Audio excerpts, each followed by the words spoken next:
नमस्कार मु शिवानी आपण समस्त को मो चैनल शिवानी रेसिपीज को स्वागत। आज घुगुनी खाया बहुत इच्छा होगा किंतु घरे टमाटो सरी जाइथिला तो मु आज बिना टमाटो रे घुगुनी रेसिपी तैयारी करिछि। वीडियोटी को पूरा पूरी लास्ट पर्यंत देखंतु। तो घुगुनी तैयारी करिया पय मु मटर चना को पानी रे बतरे नै कि या को प्रेशर कुकर रे सिझे नैछि। 4 रु 5 घंटा मु मटर चना को बतरे नैथिली आ तापरे मु या को प्रेशर कुकर रे पानी आ लूण दे कि सिझे नेली। तापर गैस रे गोटे कढ़ाई गरम करिबा एथरे टिके तेल ऐड करिबा। तेल गरम हो सारा पर मु एठारे गोटे चामच जीरा ऐड करूछि। जीरा टिके फुटी आसिला पर मु एठारे गोटे प्याज को छोटा छोटा कर काटी के ऐड कली और प्याज टी गोल्डन ब्राउन कलर आसिया पर्यंत या को भाजी नेबा। ए घुगुनी खाया पाए एते टेस्टी लागि थाए जे आपण माने जानि भी परिबेनी जे या बिना टमाटो रे तैयारी हेछि। प्याज टी भाजी सारा पर मु एठारे गोटे चामच हल्दी गुंडा गोटे चामच जीरा पाउडर और गोटे चामच गरम मसला पाउडर ऐड करूछि। आ इथिरे गोटे कप पानी दे कि या को हमें भलो भाबरे भाजी नेबा। 2-3 मिनिट पर्यंत मसला को कसी नेबे।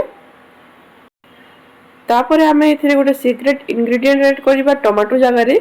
मु इठारे ऐड करूछि गोटे चामच टमाटो सॉस और तापर या को हमें मसला सहित भलो भाबरे मिक्स करिकि गोटे मिनिट पर्यंत कसी नेबा।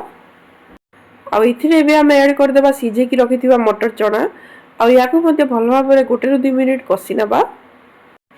एथिरे पानी देबा आगरो 2-3 मिनिट भलो भाबरे कसी देबे जा द्वारा कि चना सहित मसला सब मिक्स हो जिवो।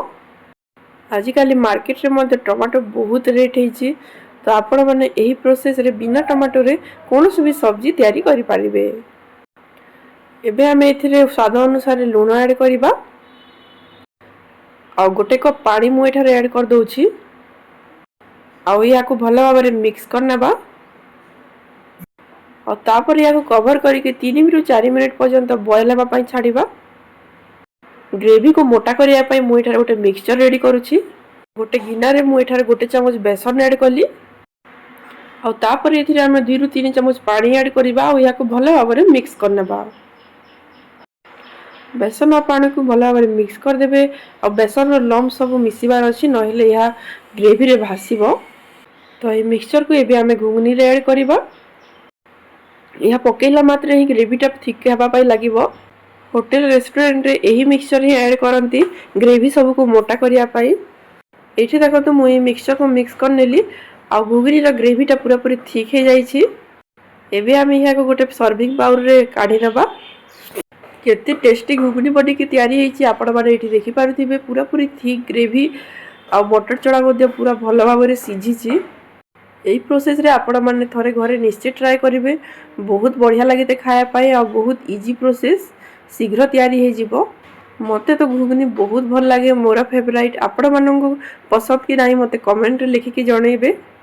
एमिति नुआ नुआ वीडियो सब देखिया पाए मो चैनल को सब्सक्राइब करि के रखंतु। मु पुणी आसीबी आ गोटे नुआ वीडियो नै कि से पर्यंत रहउची। बाय बाय जय जगन्नाथ।